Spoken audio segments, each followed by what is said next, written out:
We won't go. We won't go. We won't go. We won't go. We won't go. We won't go. Whose post office? The people's post office. Whose post office? The people's post office. Whose post office? The people's post office. Whose post office? The people's post office. Good morning, everyone. Thank you so much for coming to this event, because this affects you all as well. And I want to bring... Oh, I can't... Can you hear me? I want to bring up the City Councilman for the West Side, Eric Botcher. Please give him a hand. Hold on. Hello, everybody. Hold on, Mr. Butler. Y'all can do better than that. Give him a hand. Who's ready to fight for our Postal Service? We are here today on the steps of the U.S. Postal Service to fight and defend one of the greatest institutions in the history of the United States. An institution that belongs to the American people, not Donald Trump and his right-wing cronies. This is about service for the American people over profit. The post office is not a business. The post office is a public good, a vital part of our democracy, and a lifeline for millions of people for over 250 years. And we are not going to let them end it now. The Republican Party has been attempting to sabotage the U.S. Postal Service for decades, gutting funding, slowing down mailing delivery, trying to privatize it so that their corporate donors can profit, and we are not going to let them succeed. These attacks will hurt working class Americans, seniors, veterans, rural communities, and small businesses who rely on the USPS every single day. They want to break up the USPS so they can sell it off to private corporations. What's that going to mean? Higher prices, worse service, no accountability. That is their end game. And let's not forget that Donald Trump tried to sabotage the Postal Service in order to rig the 2020 presidential election. Does anyone remember that? We saw deliberate slowdowns, postal boxes ripped out of the ground, sorting machines dismantled, all because he was terrified of mail-in voting. We will not forget that happened in 2020. This is not just about the mail. This is about democracy itself. If the right wing can't win fair and square elections, they'll destroy a system that lets people vote. So they want a country where only the rich and powerful have access to essential services, while the rest of us are left to fend for ourselves. The USPS is not a burden on the government. It's a public treasure sustained by the people, for the people, entirely self-funded. And don't let them tell you that the Postal Service is a burden on the American people. It is entirely self-funded. The U.S. Postal Service was created in the United States Constitution as a public good. That means that it is our right. It is not a privilege. The U.S. Postal Service is our right as Americans. And Postal Service workers are essential workers. They are the backbone of our communities. You are the backbone of our communities. And you deserve our support, and you will get our support. When you attack the USPS, you're attacking the thousands of dedicated public workers who make the system work every day, and you're attacking the American people. So what do we demand? We demand full funding for the USPS. No more cuts, no more delays, no more attacks. We demand accountability. Every official responsible for USPS sabotage must be exposed and held accountable for these attacks against the American people. We demand an end to the privatization of the USPS. The people own the Post Office Service. We are not selling the USPS. We will not be silent. All American people, every American needs to call their representatives in blue states, blue districts, red districts. Call your representatives, hit the streets, make it clear the Postal Service is not for sale. We saved the USPS before, and we'll do it again. We're stronger than their greed. We're stronger than their lies. We will fight for our mail carriers. We will fight for our democracy. We will fight for a postal service that works for all of us. Now let's go make some noise so they hear our voices in Washington, D.C. Whose post office? That's right. So my next speaker comes from the retiree chapter. These are people that worked and committed themselves to better their lives as well as serving those customers and have taken that oath. We are following in the footsteps of them. So I want to introduce now to speak on behalf of the retirees, Dennis, or is it you? It's both of them.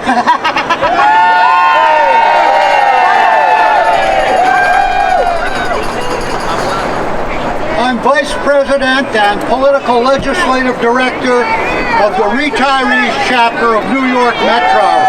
First, I want to present our President, Ernest Collington. Say a few words. Good morning, good afternoon, everyone. I'm in my 23rd year since I retired from the Postal Service, but I haven't left it.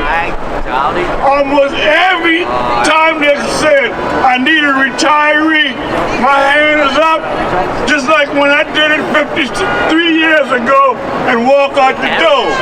I'm still here. We need this post office. Remember all these retiree people over here, right here in New York City. Don't forget the retirees, because we had everything, every rally. Now I'm going to let my Vice President tell y'all all about it.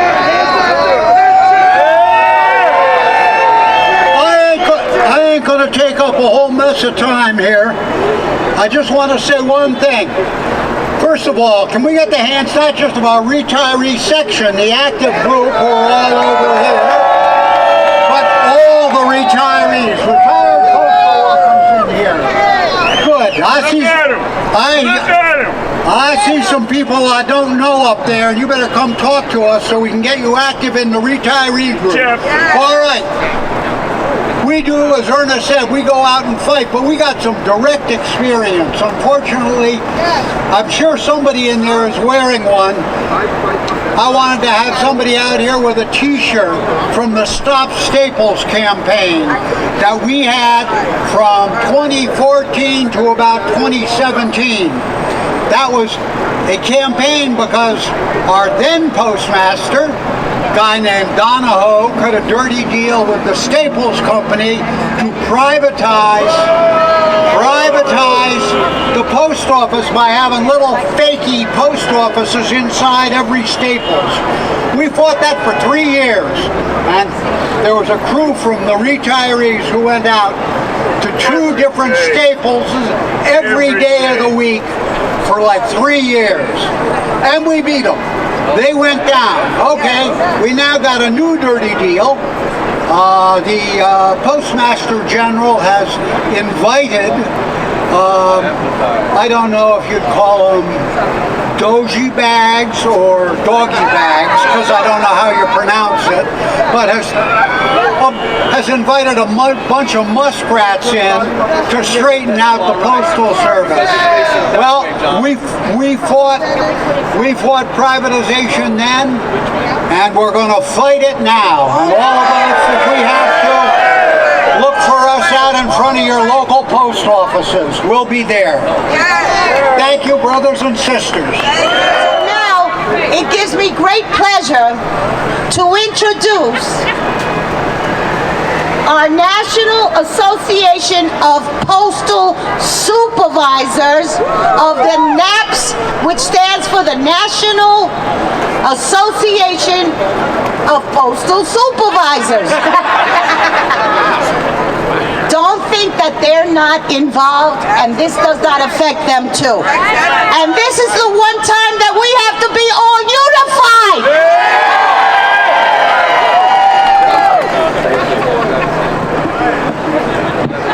Good morning, everybody.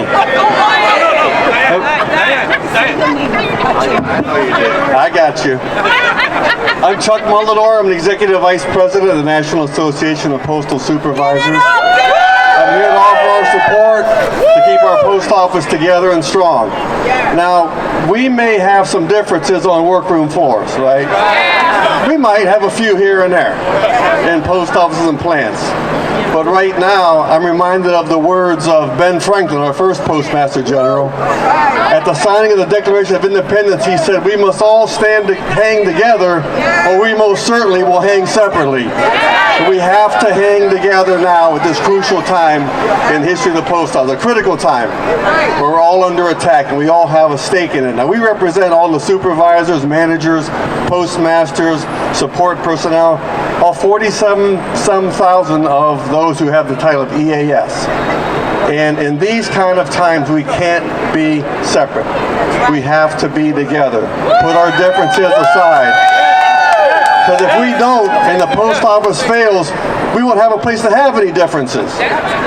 So now, I want to present the next speaker, who is the president of the Vincent R. Sombrado Branch 36 NALC, National Association of Letters Carrier, Charlie Higg. Give it up.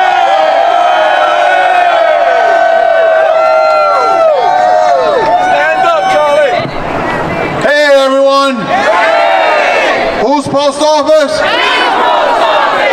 What's a Doge? You can answer that any way you want. But I just want to let everyone know the letter carriers are here. We are together, all unions of the Postal Service and associations of postal supervisors. We are together to fight D.O.G.E and that Musk D.O.G.E guy, whatever he is. So we are here to do it. So we're all, our day of action, the letter carriers, is Sunday.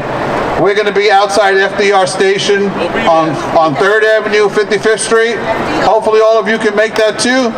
And there's we have like 300 rallies going to happen on Sunday around the country. So ours is going to be outside FDR Station. So letter carriers are with all APWU members and mail handlers and supervisors, nurses. Are nurses here? So thank you for inviting us, and we are together to fight this. Are you guys enjoying this rally? Okay, so now I want to present the next speaker. This woman, oh my goodness, I'm falling. All right. This woman is the National Postal Mail Handlers Union Local 300 president. She was the vice president for Local 300. and is a member of the National Mail Handlers Postal, what?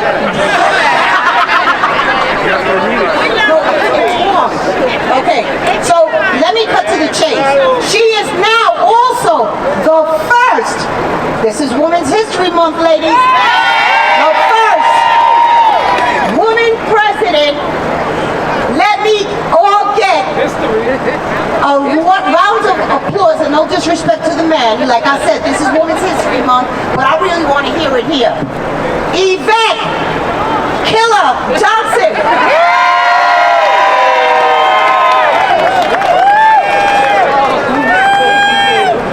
Good morning. Can you guys hear me? Yes. Okay, because I'm loud and proud, so can you hear me? Yes. Good morning, brothers and sisters. As you know, my name is Yvette Johnson. I represent the mail handlers, the local 300 mail handlers across the tri-state area. And yes, I am the first woman, yes. Okay. But I'll take that, all right? Listen, brothers and sisters, this is a historical moment for us. 55 years ago, the carrier union, okay, I'm throwing it to my brother over here, started what they did. They did the unimaginable. They had a strike. Now we know today we can't freaking strike. I'm trying to be nice because somebody might be watching this, all right? But they went from begging to bargaining. We're not going back to begging. We're not going back to begging. Today we recognize that we all have collective bargaining agreements that will not allow us to strike. But listen, they cannot stop us from protesting. So today we stand up and we protest the cuts to the post office, the cuts to Social Security, and also trying to privatize the mail. The U.S. mail will never be for sale. Today, brothers and sisters, the message to the President of the United States should be very clear. Go to hell, because the U.S. mail will never ever be for sale. Go to hell. Go to hell. The U.S. mail will never be for sale. Thank you, brothers and sisters.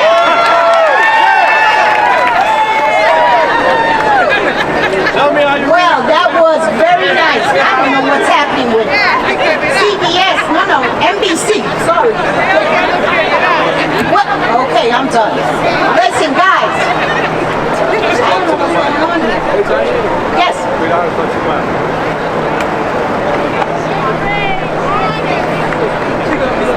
Okay. That was powerful. Oh, okay. So now, let me just say this. You gotta put it in the center. All right. Now, unfortunately, Congresswoman Alexandria Ocasio-Cortez, you know I said that in Spanish because I'm having a longtime friend to postal workers, and this union was unable to attend today because she is traveling out of town with Bernie Sanders. Representing her today is her political director, please forgive me if I don't pronounce it right, Fiorella Bini. Hey all, thank you so much for having us here. Hello, can you hear me now? Okay. Well, thank you all for having us here today. Our message is very clear. The Congresswoman is with each and every one of you all. We support the American Postal Workers Union throughout the country, and especially with our local here in New York. And we want to make it very, very clear, the Postal Service is not for sale. Yes. She is out here today in the next few days throughout the country with Senator Bernie Sanders, talking to working class families and people throughout the country. And we are against every single type of budget cuts, and we will be fighting with you all throughout every single day, and we stand in solidarity with all of the union workers who are here today. Thank you very much. I am going to have another retiree and someone who was our executive secretary treasurer of our proud union, Local 10, New York Metro, Ms. Sharon Tyrell, and she's rubbing up on me. Watch out, guys. I don't know where she's going. Hi, my name's Sharon Tyrell. Yes, I am retired. I've been retired for 5 years.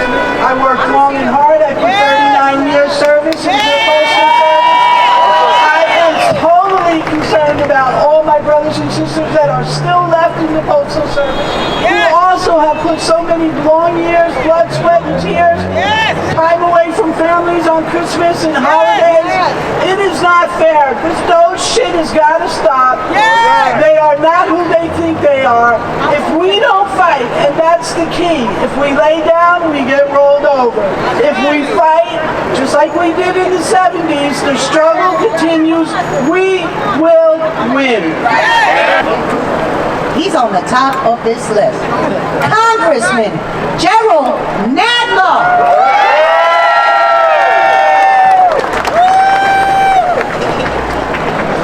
Greetings, everybody. Greetings. Members of the Postal Union. Members of the Postal Union, thank you for having me here today as we take to the streets to fight for our nation's great Postal Service. I commend you for taking action to ensure that the Post Office continues the same legacy of service and reliability it has enjoyed for 250 years. Since before the Declaration of Independence, since Benjamin Franklin was the first Postmaster General appointed by the Continental Congress in 1775. The U.S. Postal Service is a testament to the strength of public services and must be protected. Yes! Yes! I don't need to tell you how important the work that you and all postal workers in our country do. Without you, our nation's most critical functions would cease to exist. For example, New Yorkers count on reliable mail service to receive prescription drugs and paychecks. That's right! Small businesses depend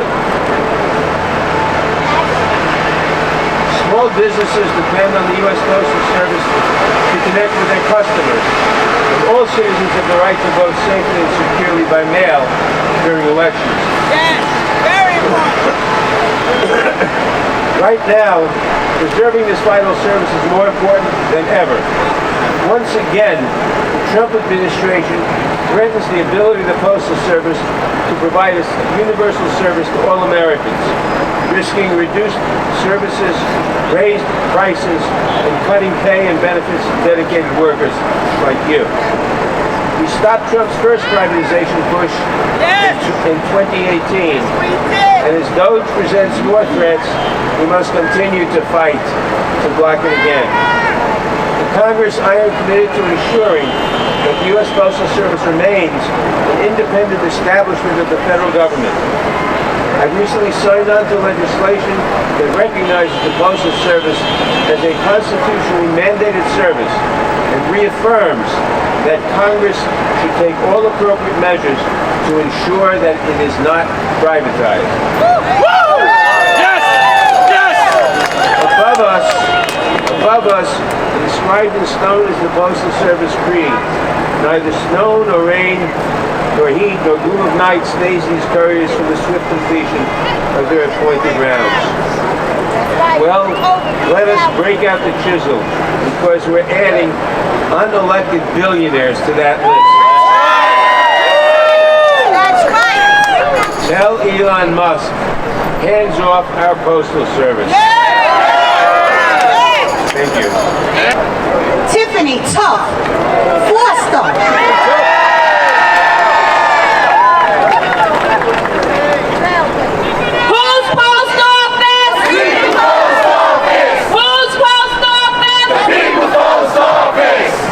All right, so take your hands off of the People's Post Office. Take your hands off of the People's Post Office. Listen, the Postal Service is the only company, the only organization that binds this country together. It touches everyone throughout this country. Everyone. Not one person is untouched, no matter your economic status. That's right. We can mail anything, everything across this country cheaper than anybody and do it with the best service.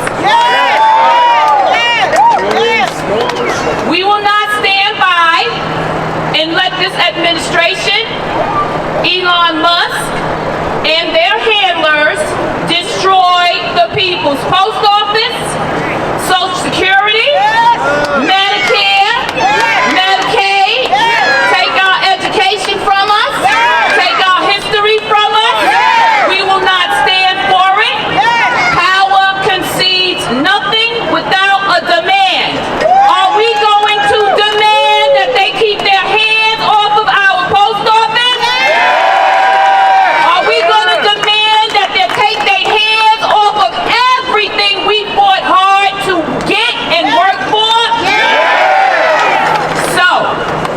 My brothers, sisters, fellow Union family, American public, we will see y'all on the battlefield every day fighting for what we worked and earned for. We will not let them take a damn thing from